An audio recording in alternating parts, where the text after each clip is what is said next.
বেশ কিছুদিন আগে একজোড়া অসুস্থ ঘুঘু হাটে থেকে ক্রয় করে বাড়িতে নিয়ে আসি তাদের চিকিৎসা দেওয়ার জন্য। চিকিৎসা দিয়ে সুস্থ করে খোলা আকাশে ছেড়ে দেই এই ঘুঘু জোড়া। সেখান থেকে একটা ঘুঘু আবারও ফিরে আসে আমার এই ছোট্ট খামারে। আসসালামু আলাইকুম রহমতুল্লাহ, সবাই কেমন আছেন? এই মুহূর্তে যারা মাস্টার ফার্মিং এর সঙ্গে যুক্ত আছেন দেশ এবং দেশের বাহির থেকে, আপনাদের সবাইকে জানাই আমার অন্তরস্থল থেকে শুভেচ্ছা।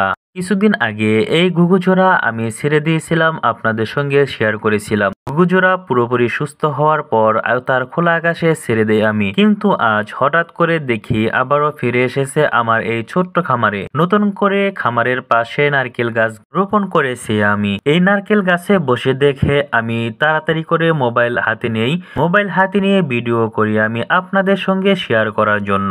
ঘুঘু পাখিটাকে আমি উড়িয়ে দেওয়ার জন্য তার পিছু নেই, কিন্তু ঘুঘু পাখিটা উড়তে চাচ্ছে না।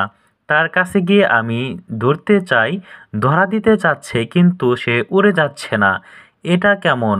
পাখি আমাকে দেখে ভয় পাচ্ছে না। এটা দেখে আমার যেমন ভালো লাগলো, তেমনি অবাক করা কাণ্ডের মতো আমার কাছে মনে হলো যে এমনটা তো হওয়ার কথা না। বন্য ঘুঘু আমাকে দেখে বা যে কোনো মানুষ দেখে ভয় পাওয়ার কথা, কিন্তু সে আমাকে দেখে একটুও ভয় পাচ্ছে না। বরং যখন আমি তাকে তাড়িয়ে দেওয়ার জন্য জোর করছিলাম, কিন্তু সে খামারের ভিতর প্রবেশ করতে চাচ্ছিল। যতই তার কাছে যাচ্ছিলাম, সে আমাকে বোঝাতে চাচ্ছিল যে আমি এখান থেকে যাব না। সে এখান থেকে যাবে না, বারবার আমাকে বোঝানোর চেষ্টা করতেছে।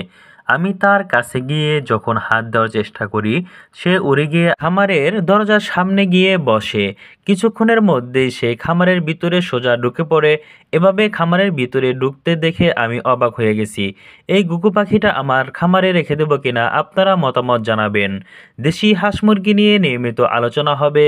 সাবস্ক্রাইব করে মাস্টার ফার্মিং এর সঙ্গেই থাকুন। আল্লাহ হাফেজ।